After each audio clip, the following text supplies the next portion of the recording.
Hello everyone, welcome to my channel. मैं हूं सुमन बीजल और आज हम आपका एक बहुत ही इम्पॉर्टेंट टॉपिक को डिस्कस करने वाले हैं, विच इज़ लैंग्वेज पेडागोजी। ये एक ऐसा टॉपिक है जो सिर्फ एग्जाम्स के लिए नहीं बल्कि ये समझने के लिए भी बहुत ज़रूरी है कि हम इंसान भाषा सीखे कैसे हैं। तो चलिए एकदम स्टार्टिंग से इसको स्टार्ट करते हैं। Introduction to language pedagogy. अब हम अगर इसका डेफिनेशन का बात करें तो आखिर पेडागोजी क्या है। तो पेडागोजी को समझने का मतलब है कि it is the art and science of teaching. Science इसलिए क्योंकि इसके पीछे थ्योरीज और लॉजिक होते हैं, और आर्ट इसलिए क्योंकि हर टीचर का पढ़ाने का एक यूनिक स्टाइल होता है। तो जब हम लैंग्वेज पेडागोजी की बात करते हैं तो हम उन प्रिंसिपल्स के और प्रैक्टिसेस की बात करते हैं जिनसे इस लैंग्वेज को अफेक्टिवली सिखाया जा सके। तो आखिर इसका एम क्या है? What is the aim? So aim is developing linguistic, communicative and cultural competence. मतलब क्या है इन सारी चीजों का? तो मतलब ये है कि लिंग्विस्टिक कॉम्पिटेंस, कि सिर्फ वर्ड्स याद करना नहीं काफी नहीं होता आपके लिए। इसके बहुत तीन बड़े गोल्स हैं। पहला आ जाता है आपका लैंग्वेज कॉम्पिटेंस। अब लैंग्वेज कॉम्पिटेंस में आपको ग्रामर और वोकेबलरी की सही समझ होनी चाहिए। जैसे अगर मैं बोलूँ आई गोज, ये कोई करेक्ट है? नहीं, ये गलत है। आई गो सही होगा यहाँ पे। फिर आ जाता है आपका कम्युनिकेटिव कॉम्पिटेंस। तो रियल लाइफ में आप जैसे बात कर पा रहे हो, तो अगर आपको भूख लगी है तो आप अपने लैंग्वेज को यूज करके खाना मांग सकते हो। तो वो आपका यहाँ पे कम्युनिकेटिव कॉम्पिटेंस हो गया। और फिर हो गया आपका कल्चरल कॉम्पिटेंस, यानी भाषा के साथ जुड़े कल्चर को समझना। लाइक वेस्टर्न कल्चर में आप यूज सबके लिए है, पर हिंदी में आप और तू का कल्चरल कॉन्टेक्स्ट अलग होता है। आप अपने पेरेंट्स से तू करके तो बात नहीं कर सकते हो, बड़ों से तू करके बात करोगे तो बहुत डिसरिस्पेक्टिंग से कंसिडर किया जाता है। तो ये मेन थीम होते हैं, तीन मेन एम होते हैं यहाँ पे आपके आपके ये लैंग्वेज पेडागोजी को यहाँ पे पढ़ने के लिए। और कोर फोकस क्या है इसका? यहाँ पे कोर फोकस है how languages are taught and how learners acquire it. तो पेडागोजी किन बातों पर ध्यान देता है? पहली चीज पर देता है वो टीचिंग मेथड्स के ऊपर, यानी कि टीचर कैसे पढ़ा रहे हैं। फिर आता है एक्विजिशन, यानी लर्नर लैंग्वेज को कैसे कैच कर रहे हैं। और थर्ड आता है थ्योरी टू प्रैक्टिस, यानी साइकोलॉजी और लिंग्विस्टिक्स की थ्योरीज की क्लासरूम में आप इन सारी चीजों को कैसे अप्लाई करो। ठीक है। तो how these theories inform classroom methods पे आपका आ जाता है कि इनको अप्लाई कैसे करें। अब इसका एवोल्यूशन के बाद बात करते हैं यहाँ पे आपका। तो भाषा सिखाने के तरीके, यानी लैंग्वेज आपके सिखाने के टाइम पे आपको एक चीज ध्यान में रखनी है कि काफी सारी आपकी चीजें बदलती रहती हैं। तो सबसे पहला आपका, जैसे फॉर एग्जांपल आपके जो ये मेथड्स है ये भी दे केप्ट ऑन चेंजिंग अलग विद द टाइम। सो सबसे पहला आता है आपका यहाँ पे ट्रेडिशनल मेथड आता है। अब ट्रेडिशनल मेथड में हम सबसे पहले पढ़ेंगे आपका grammar traditional method which is called as GTM। ये सबसे पुराना मेथड है जिसे क्लासिकल मेथड भी बोला जाता है। अब ओरिजिन कहाँ से हुआ था इसका? तो शुरुआत में ये लैटिन और ग्रीक सिखाने के लिए यूज होता था यहाँ पे। अब ये कैसे काम करता है? इसमें फोकस होता है ग्रामर के लंबे चौड़े रूल्स पर और ट्रांसलेशन पर। जैसे एग्जाम्पल के तौर पे समझो, मैं आपको बोलूं कि आज हम प्रेजेंट इंडेफिनिट सीखेंगे। तो मैंने बोला राम स्कूल जाता है, इसको इंग्लिश में ट्रांसलेट करो। तो अब यहाँ पे मेरा रोल क्या है एज अ टीचर? मेरा रोल है यहाँ पे एक डिक्टेटर या अथॉरिटी का, जो मैंने आपको चुपचाप लिखवा दिया और वही सच है यहाँ पे। तो अब इसमें स्किल क्या हो रही है? यहाँ पे सारा जोर रीडिंग और राइटिंग पर होता है यहाँ पे आपका। और नुकसान क्या हुआ, नेग्लेक्ट क्या हुआ यहाँ पे? आप भाषा पढ़ तो लेंगे, लेकिन आप लिख भी लेंगे, पर स्पीकिंग और लिसनिंग जीरो रहेगी यहाँ पे। क्योंकि मैं डिक्टेट कर रही हूँ यहाँ पे, मैं आपको कुछ भी आपका थिंकिंग या लॉजिक आपकी कैपेबिलिटी को डेवलप नहीं कर रही हूँ। तो इसका क्रिटिसिज्म क्या था कि ये बहुत ही ज्यादा आपका एक मैकेनिकल आपका जरिया बन गया था। अब रूल्स तो रट लेते हो यहाँ पे, पर जब किसी से बात करनी हो तो दिमाग में पहले ट्रांसलेट करके रह जाते हो, और इसी में आपका वहीं पे आप अपने आप को हकबका जाते हो यहाँ पे आपके। तो ये मेथड अपने पहले चलता था स्कूल वगैरह में यहाँ पे, जहाँ पे स्टूडेंट्स वगैरह आज भी एक इकलौता यही कारण है कि मेजोरिटी ऑफ आवर पॉपुलेशन, अपनी जनता जो है यहाँ पे इंडिया में, they can't speak English fluently because they depend on this traditional method. जो आपके रूरल एरियाज में, आपके गाँव वगैरह में स्कूल वगैरह है, वहाँ पे ये मेथड आज भी आपका फॉलो कर लेते हैं ये लोग। फिर आता है आपका डायरेक्ट मेथड। अब डायरेक्ट मेथड क्या है? यहाँ पे ये आपके सीधा ग्रामर ट्रांसलेशन मेथड का एक रिएक्शन था। इसका स्लोगन सीधा यही है यहाँ पे, नो ट्रांसलेशन, कोई ट्रांसलेशन नहीं करेंगे। तो अब फिलोसॉफी की बात करो तो यहाँ पे लैंग्वेज को डायरेक्टली सीखो। तो आप बिना अपनी मदर टंग के, यानी जो मदर टंग को क्या बोलते हैं यहाँ पे, L1 बोलते हैं यहाँ पे। तो बिना मदर टंग के आप इसके सहारा लिए कैसे सीखोगे? तो इसका फोकस क्या होता है? ओरल कम्युनिकेशन और अपनी जो रोजमर्रा की बातें होती है उनके प्रोनाउंसिएशन पर ध्यान दिया जाता है। जैसे अगर कोई टीचर को एप्पल सिखाना है तो वो सेब नहीं बोलेगा, वो एप्पल की फोटो दिखाएगा और ये असली एप्पल दिखाकर बोलेगा दिस इज एन एप्पल। जैसे कि आप अपने टेक्स्ट बुक्स वगैरह में देखते हो, पिक्चर के थ्रू जो हम रीडिंग करते हैं, A for an apple, B for an ball. तो ये आपका यहाँ पे आपका डायरेक्ट मेथड आ जाता है। तो यहाँ पे टीचर का रोल क्या होता है? टीचर यहाँ एक डेमोन्स्ट्रेट मॉडल हो जाती है, जो चीजों को दिखाकर और बोल के समझाती है। तो स्ट्रेंथ क्या हुई अब इसकी, कि बच्चों को नेचुरल माहौल मिलता है, नेचुरल एक्सपोजर मिलता है। लेकिन इसका लिमिटेशन क्या है? इसमें टीचर का बहुत ज़्यादा मेहनत करनी पड़ती है और उनको अपनी लैंग्वेज फ्लुएंसी, मतलब एक फ्लुएंसी जो होती है तो वो एकदम नेटिव जैसी उनको होनी चाहिए। हर बच्चे का पर्सनल अटेंशन उनको देना मुश्किल होता है यहाँ पे आपका। ठीक है, फिर आता है आपका नेक्स्ट मेथड, आता है यहाँ पे आपका ऑडियो लिंगुअल मेथड। यहाँ पे आपका अब ये मेथड क्या है? इसका जन्म हुआ था आपका यहाँ पे वर्ल्ड वॉर सेकेंड के टाइम हुआ था, जब अमेरिकन सोल्जर्स को दूसरी जो उनकी लैंग्वेजेस थी वो बहुत जल्दी सिखानी थी। और इसीलिए इसको आपका क्या चीज बोला जाता है? It is also called as army language भी इसको बोला जाता है, क्योंकि वो वहां पे आपके सोल्जर्स वगैरह को सिखाने के लिए इसको इन्वेंट किया गया था। तो इसका अप्रोच क्या था? अब ये जो है, ये जो अप्रोच है यहाँ पे, ये आपका मेथड का क्रेडिट जाता है यहाँ पे आपके वाई बी स्किनर को। तो ये एक बिहेवियरिस्ट थ्योरी पर बेस्ड है। बिहेवियरिज्म कहता है कि लैंग्वेज एक हैबिट है, यानी आदत है। तो इसका लर्निंग मॉडल क्या था आपका, कि स्टिमुलस, स्टिमुलस क्या लीड करेगा? रिस्पॉन्स को। और रिस्पॉन्स क्या लीड करेगा? आपके रीइंफोर्समेंट को। तो अब स्टिमुलस क्या होता है यहाँ पे इसके हिसाब से आपका?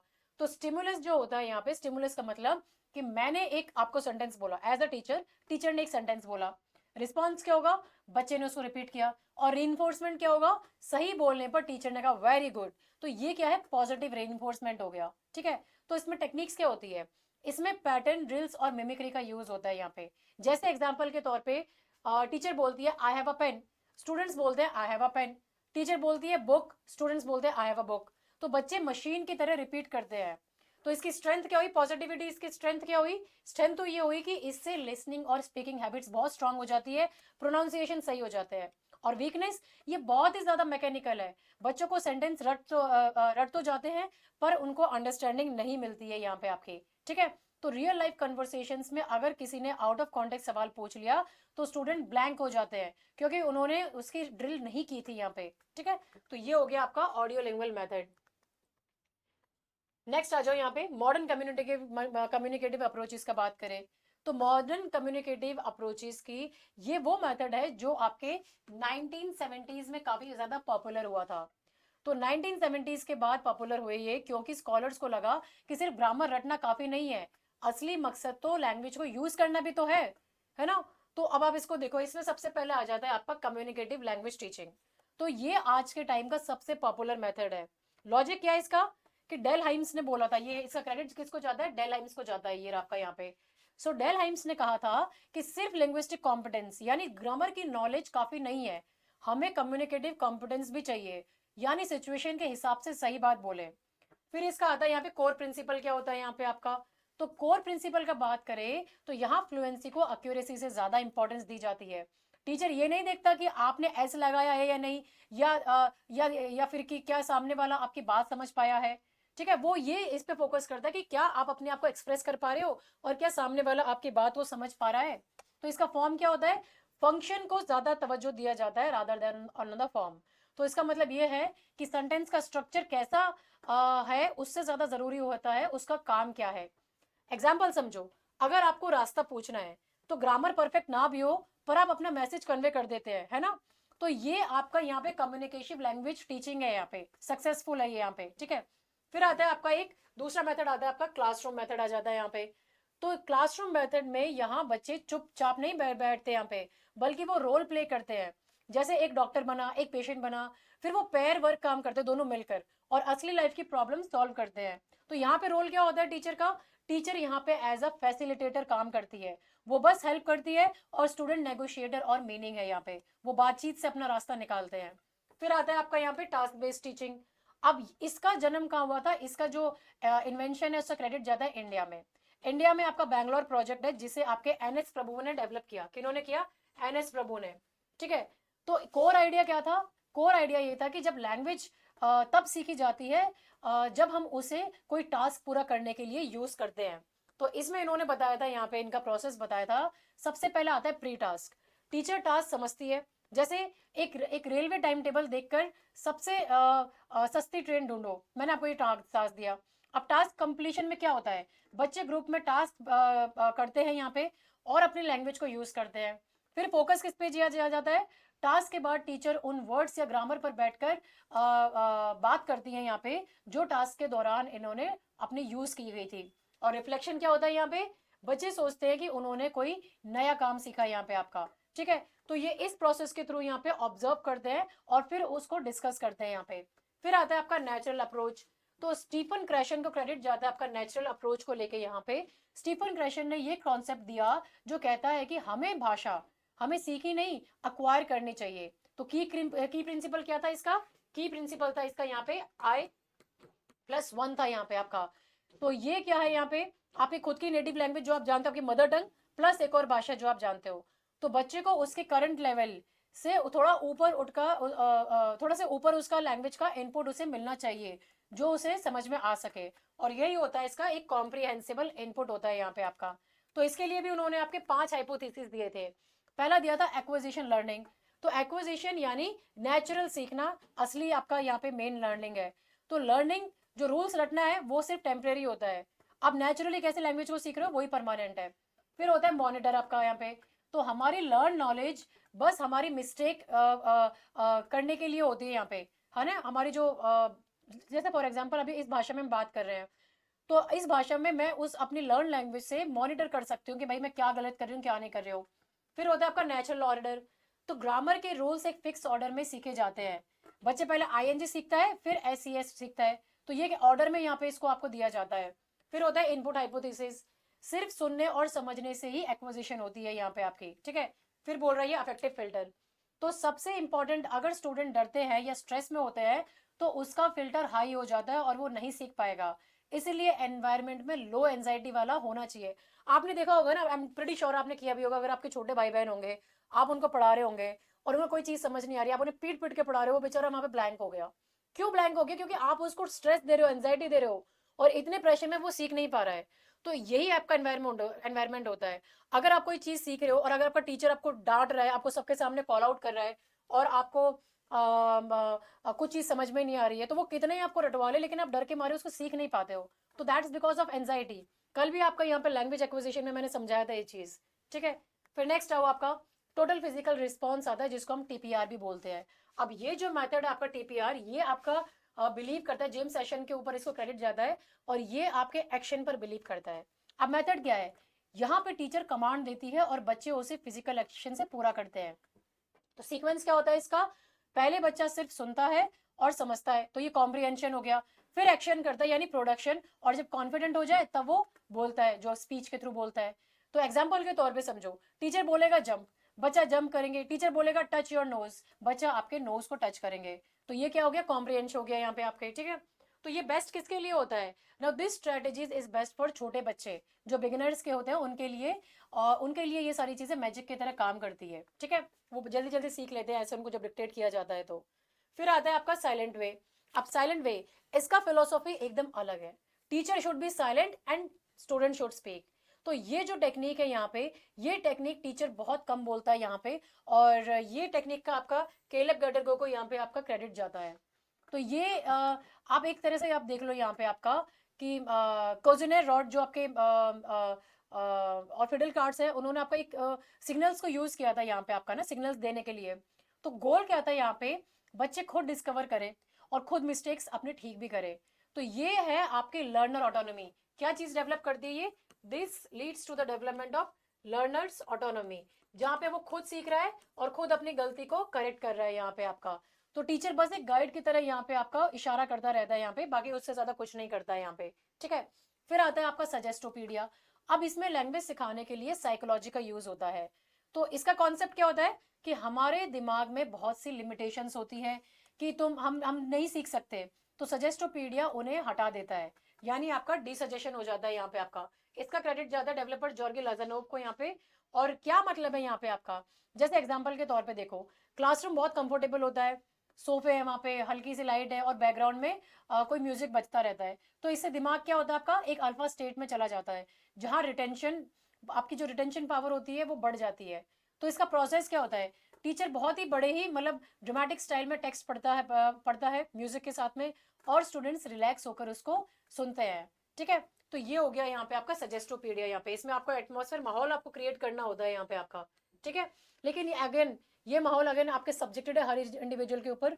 कुछ लोग होते हैं जो एकदम आपके पिन ड्रॉप साइलेंस में सीखते हैं, पढ़ पाते हैं, और कुछ लोग होते हैं जो हल्का सा म्यूजिक उनको चाहिए होता है अपना रिटेंशन कैपेबिलिटी के लिए। ठीक है, तो ये उन्हीं लोगों के लिए फिट बैठता है जो इस माहौल में पढ़ सकते हो। फिर नेक्स्ट आता है आपका थियोरेटिकल फाउंडेशन।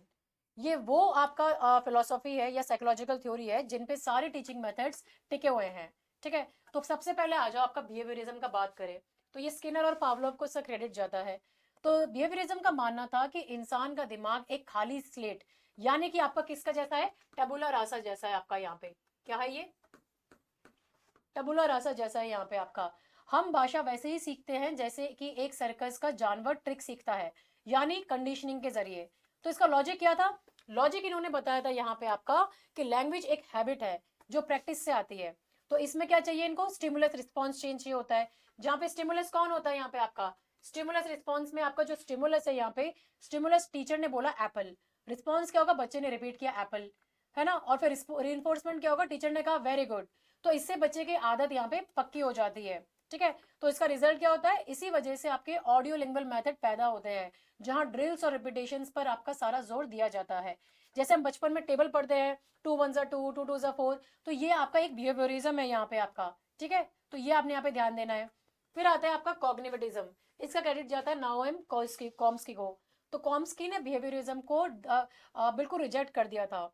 उन्होंने कहा कि भाषा कोई हैबिट नहीं है, बल्कि इंसान के दिमाग को एक इन्नेट यानी पैदाइश कैपेबिलिटी है यहाँ पे। तो इन्होंने यहाँ पे एग्जांपल दिए थे लैड के, यानी आपके जो यूनिवर्सल ग्रामर रूल्स होते हैं। तो कॉम्स्की ने कहते हैं, इन्होंने कहा था कि हमारे दिमाग में एक बायोलॉजिकल टूल होता है जो हमें भाषा सीखने में मदद करता है। तो ये जो बोल रहे हैं यहाँ पे यूनिवर्सल ग्रामर, ये दुनिया की सारी भाषाओं का एक बेसिक ब्लूप्रिंट होता है जो हमारे दिमाग में पहले से ही होता है। तो कॉम्स्की ने 2 टर्म्स दिए थे आपके, और आपके एग्जाम्स के हिसाब से ये इंपॉर्टेंस है, एग्जाम में पूछे भी जाते हैं। पहला बताया था इन्होंने यहाँ पे कॉम्पिटेंस। अब कॉम्पिटेंस ये हमारे दिमागी नॉलेज है, हमें भाषा के सारे रूल्स पता होते हैं, जिसको बोलते हैं हम इनर लैंग्वेज, पैदाइश हमारे अंदर होते हैं ये।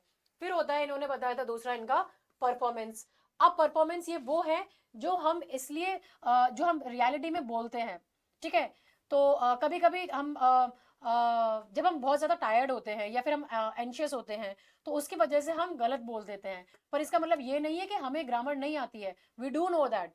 ठीक है, तो जैसे फॉर एग्जाम्पल एक छोटा बच्चा कभी गोड बोलता है, यहाँ पे ही गोड देयर, तो उसने ये कहीं सुना नहीं होता, वो अपने दिमाग में यूज करके रूल्स जनरेट कर रहा होता है, और ये हैबिट नहीं, इसको क्रिएटिविटी बोलते हैं। फिर आता है आपका कंस्ट्रक्टिविज्म, इसका आपका ज्यादा क्रेडिट पियागेट, व्यगोट्स्की और ब्रोनर को। तो ये क्या, ये थ्योरी क्या बोलती है, ये थ्योरी कहती है कि लर्नर कोई आपकी खाली बर्तन नहीं है जिसमें नॉलेज भर दी जाए। लर्नर अपनी नॉलेज को खुद कंस्ट्रक्ट करता है, बनाता है, और अपने एक्सपीरियंस और सोशल इंटरेक्शन से वो डेवलप करता है। तो व्यगोट्स्की का उन्होंने आपका एग्जांपल दिया था, व्यगोट्स्की ने आपका ZPD यानी जोन ऑफ प्रॉक्सिकल डेवलपमेंट मेथड बताया था। ये कॉन्सेप्ट बहुत ही बेहतरीन है यहाँ पे। इसमें ये 3 लेयर्स बताते हैं।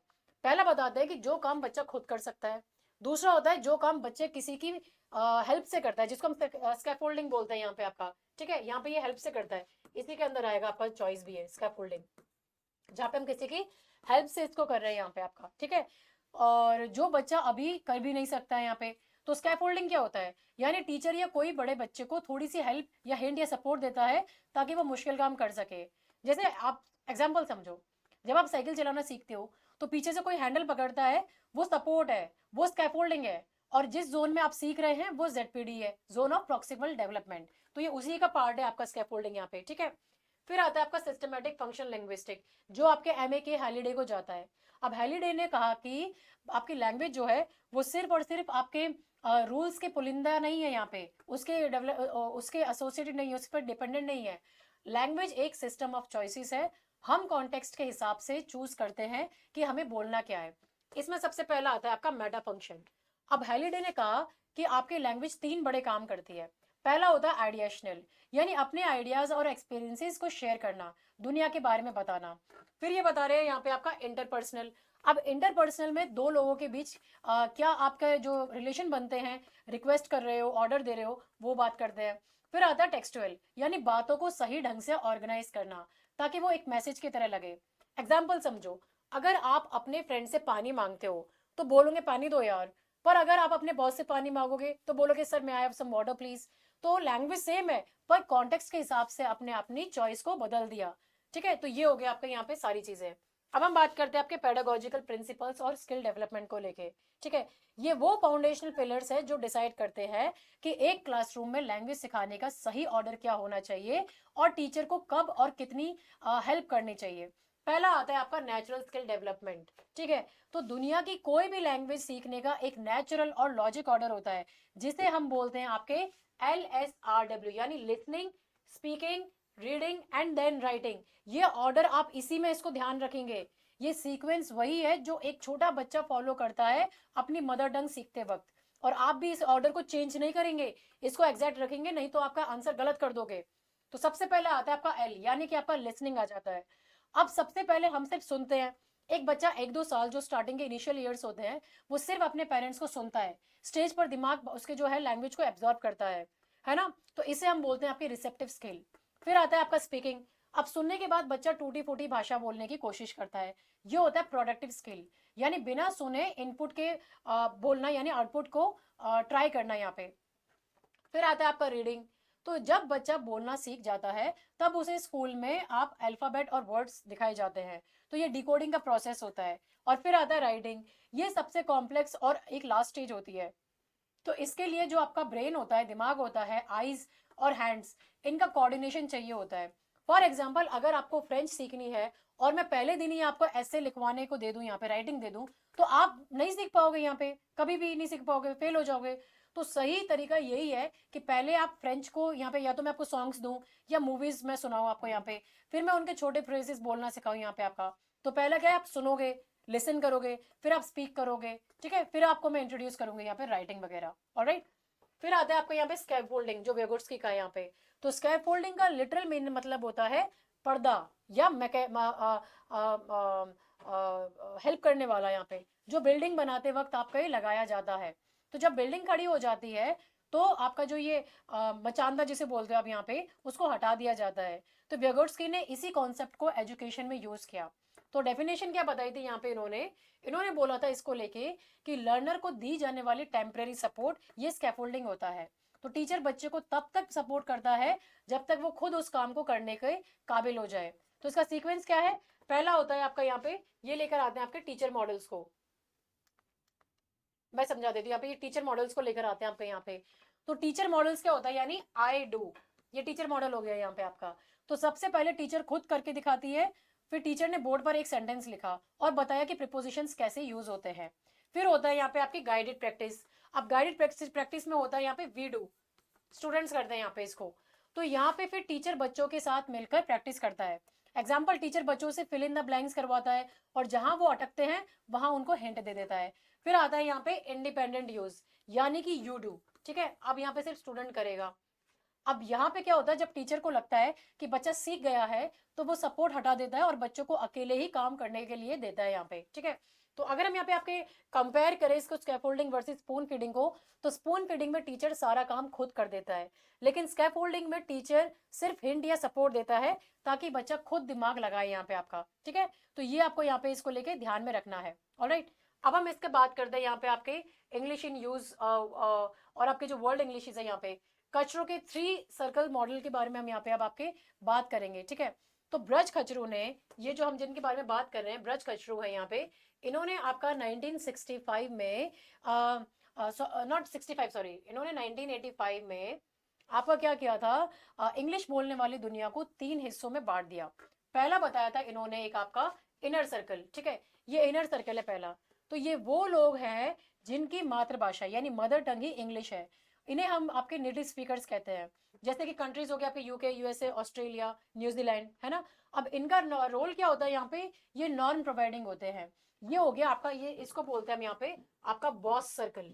ठीक है, अब ये क्यों है बॉस सर्कल, ये बॉस सर्कल है, दुनिया भर में इंग्लिश के जो स्टैंडर्ड रूल्स और ग्रामर आते हैं वो यहीं से आते हैं, इसलिए इनको नॉन प्रोवाइडिंग कहा जाता है। एग्जाम्पल, अगर ऑक्सफोर्ड डिक्शनरी में कोई नया वर्ड आता है तो वो इनर सर्कल का इन्फ्लुएंस होता है आपका यहाँ पे, ठीक है।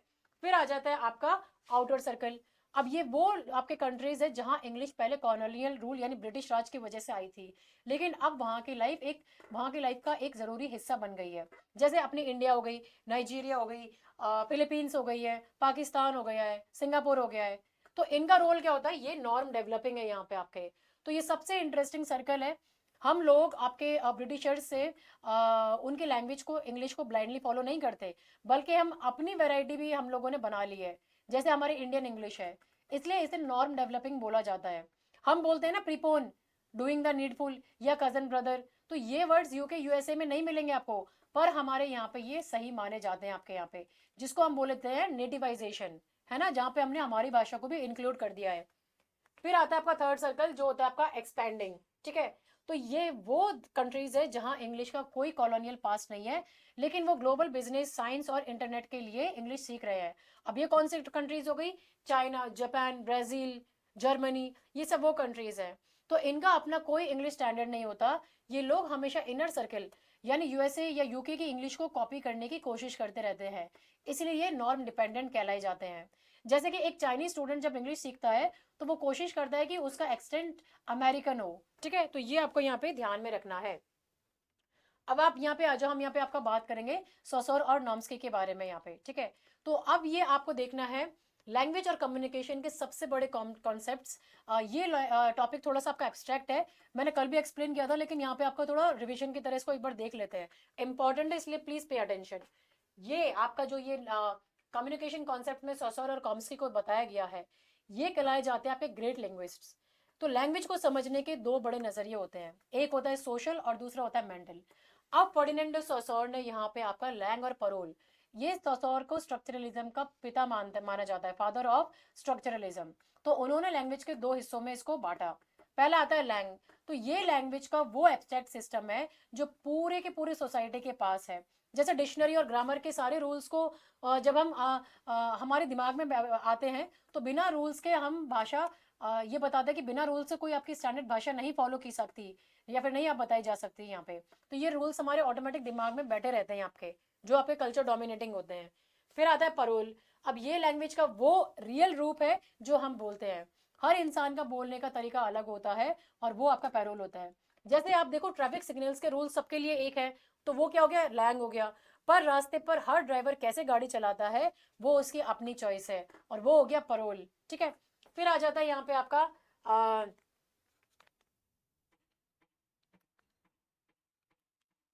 कॉम्स्की का मेंशन नहीं है, लेकिन हाँ यहाँ पे मैं बताती हूँ आपको, कॉम्स्की का कॉन्सेप्ट को बताती हूँ मैं यहाँ पे।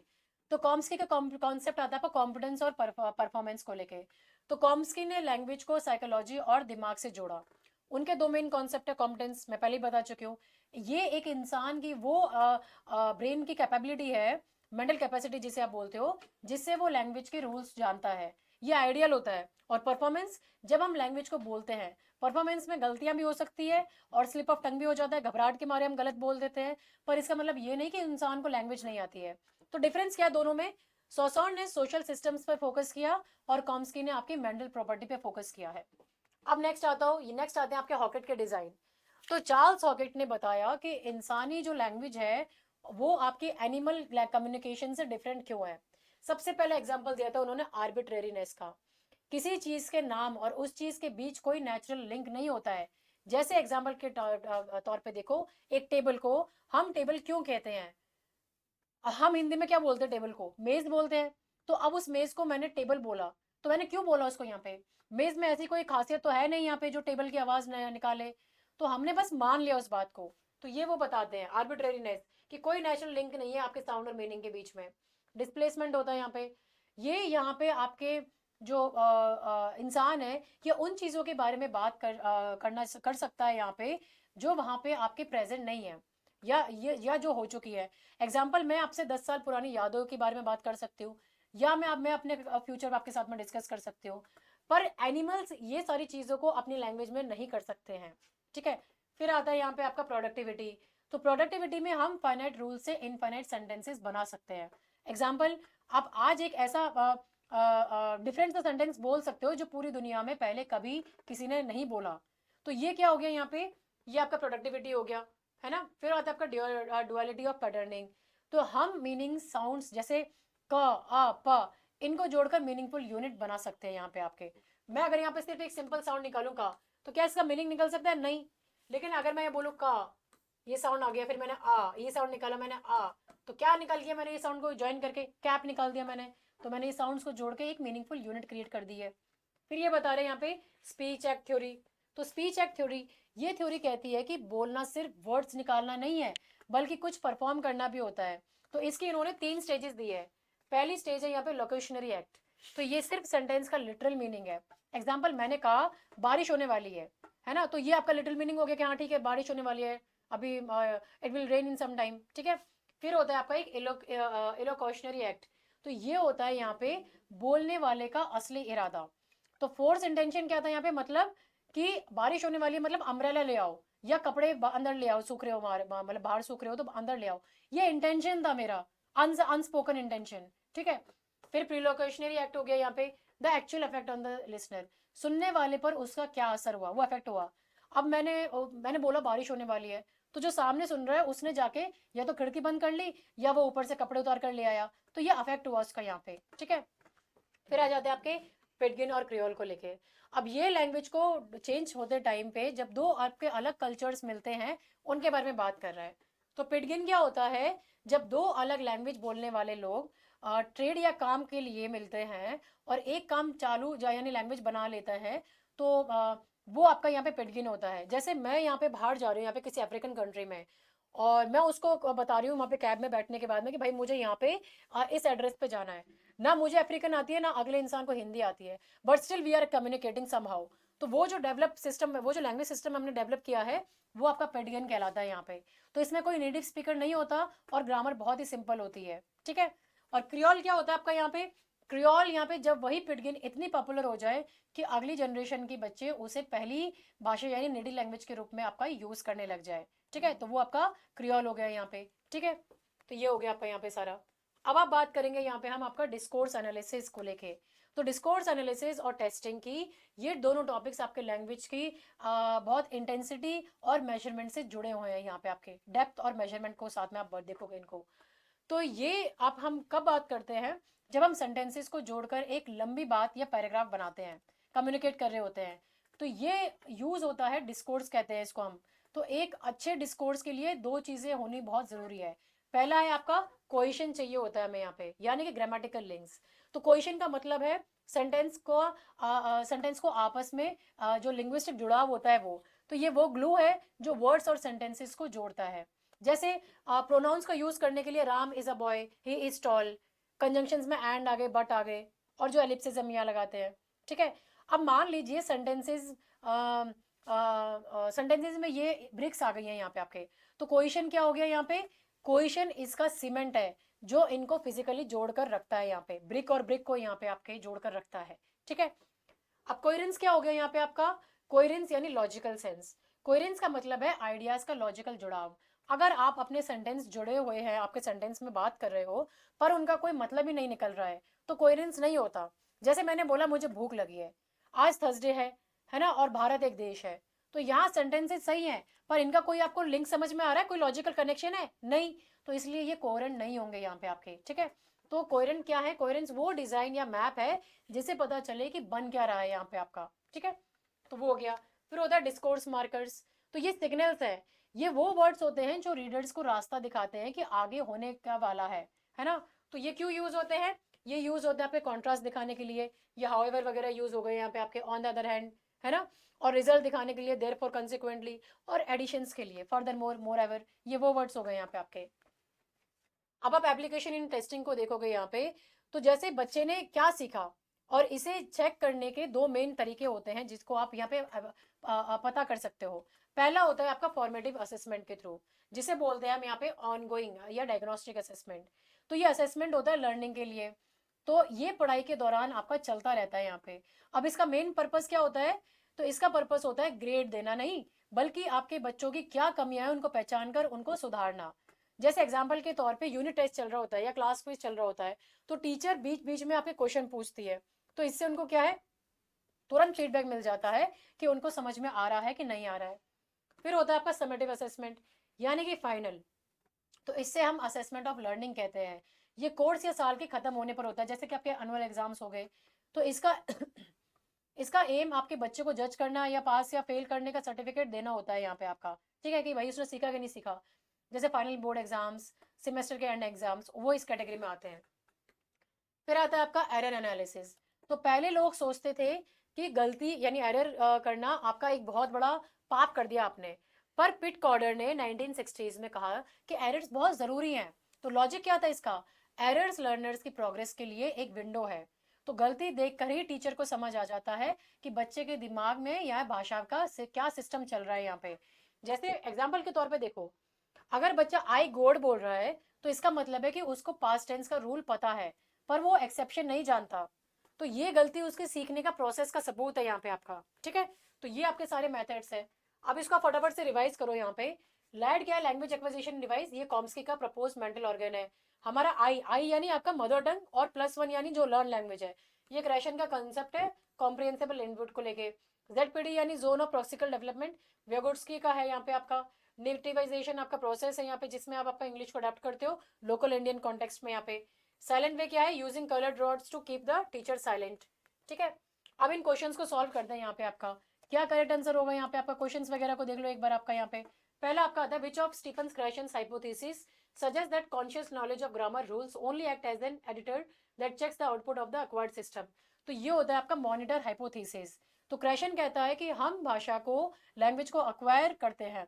तो जो हम स्कूल में ग्रामर यानी लर्न करते हैं वो बस एक मॉनिटर या एडिटर का काम करती है। वो तभी एक्टिव होती है जब हम बोलते वक्त रुक कर अपनी गलती को चेक करते हैं। ठीक है, नेक्स्ट आओ।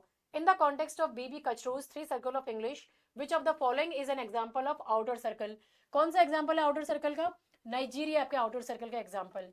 नाइजीरिया एक पोस्ट कॉलोनियल देश है जहां इंग्लिश सेकेंड लैंग्वेज के रूप में आपकी बनती है। यूएसए इनर सर्कल है, और ब्राजील जर्मनी एक्सपैंडिंग सर्कल हो गए आपके। नेक्स्ट आओ। Communicative competence as a reaction against Noam Chomsky narrow concept of linguistic competence was first introduced by, किसने इंट्रोड्यूस किया था ये कॉन्सेप्ट? डेल हाइम्स ने किया था यहाँ पे। तो कॉम्स्की ने सिर्फ दिमागी रूल्स की बात नहीं की थी। डेल हाइम्स ने कहा कि सिर्फ रूल्स काफी नहीं है, हमें ये भी पता होना चाहिए कि कब, कहाँ और किससे क्या बात करनी है। और इसी से ही कम्युनिकेटिव कॉम्पिटेंस कहते हैं आपके। The silent way method of जो है आपका यहाँ पे language teaching is characterised by the use of questionnaire rods and coloured coded charts. तो इसका मतलब क्या होता है? तो ये कैलेब गटेंगो ने ये मेथड आपका बनाया था, और इसमें टीचर चुप रहता है और रंग बिरंगी आपके जो ये कलर्ड स्टिक्स होती हैं यहाँ पे, इनका यूज करके बच्चों को अपनी लैंग्वेज का स्ट्रक्चर समझाता है यहाँ पे। ठीक है, अब मैच द फॉलोइंग देखेंगे यहाँ पे आपका। तो ये आपका यहाँ पे मैच द फॉलोइंग कर लेंगे यहाँ पे आपका। तो क्या देखना है आपको? तो ये ZPD जो है आपका यहाँ पे, ये वेगोट्स्की का आपका मेथड है यहाँ पे आपका। ठीक है, और यूनिवर्सल ग्रामर किसके साथ में जा रहा है? यूनिवर्सल ग्रामर आपका कॉम्स्की के साथ में चला जाएगा यहाँ पे आपका। ठीक है, और बिहेवियरिज्म किसके साथ में जाएगा? ये आपका स्किनर के साथ में आ जाएगा आपका। और सिस्टमेटिक फंक्शन ये लिंग्विस्टिक्स में आपका एम एफ ये हॉलीडे के साथ में आ जाएगा आपका। ठीक है, नेक्स्ट आओ। Which language teaching method follows the sequence of stimulus response reinforcement and relies heavily on pattern drills? तो ये आपके ऑडियो लिंगुअल मेथड में आ जाता है आपका यहाँ पे। तो बिहेवियरिज्म पर ये बेस्ड है। टीचर बोलता है कि स्टिमुलस यानी जो टीचर का बोला है वो स्टिमुलस हो गया, और जो बच्चा रिपीट करता है वो रिस्पॉन्स हो गया, और टीचर कहता है शाबाश। तो ये रिइंफोर्समेंट हो गया यहाँ पे, जहाँ पे वो उसको पॉजिटिव रिइंफोर्समेंट कर रहा है, उसको एनकरेज कर रहा है। In speech act theory the illocutionary act refers to, किसको रेफर किया जाता है? It is the act of the speaker's intention behind the utterance. तो ये लोकेशनरी हो गया जो बोला, इलोक्यूशनरी क्या हो गया? जो इरादा था, और प्री लोकेशनरी क्या हो गया? जो असर हुआ। ठीक है, नेक्स्ट आओ। According to Charles Hockett the ability of human language to refer to things that are far away in time और स्पेस इज कॉल्ड डिस्प्लेसमेंट बोला जाता है उसको यहाँ पे आपका। तो ये यानी ये वो कल की और पुरानी वो बातें हैं जो हम बात कर सकते हैं यहाँ पे। यानी ये वो चीजें हैं जो आपके प्रेजेंस नहीं है, but still we are able to talk about them. Animals can't communicate it in this way. Next आओ। When a pidgin becomes the first language of a new generation and develops a complex formal grammar, it is known as, इसको बोला जाता है creole. तो पिडगिन एक temporary आपका टूटे फूटे भाषा है यहाँ पे, और जब बच्चे उसे अपनी फर्स्ट लैंग्वेज बना लेते हैं तो वो आपकी क्रियोल बन जाती है यहाँ पे आपका। ठीक है, नेक्स्ट आओ। What is the correct pedagogical sequence for the natural development of language skills? तो वो है आपका लिसनिंग, स्पीकिंग, रीडिंग और राइटिंग। तो ये हो गया LSRW, और आप इसको इसी तरीके से यहाँ पे इसको आप सीखेंगे, ठीक है। तो ये इसका कोड है यहाँ पे आपका। तो बच्चा पहले सुनता है, फिर बोलता है, फिर पढ़ता है, और फिर आखिरी में लिखना सीखता है यहाँ पे आपका, ठीक है। तो ये थे आपका लैंग्वेज पेडागोजी, और आई होप आपको अच्छे से समझ में आ गया होगा। इन केस आपको कोई भी क्वेरी या डाउट है यहाँ पे, तो you can contact me on WhatsApp. और ये जो है यहाँ पे वीडियो, इसको अभी तो आप ऐसे देख लो, फिर इसका PDF को डाउनलोड करके फिर दोबारा से इसको देखना। एक बार अच्छे से इसको देखने का ज़रूरत है, उसके बाद में ये अच्छे से याद रह जाएगा आपको यहाँ पे, ठीक है। और thank you so much for watching this video. पसंद आया तो लाइक करें, शेयर करें, सब्सक्राइब करें। I will see you in my next session. Have a nice day.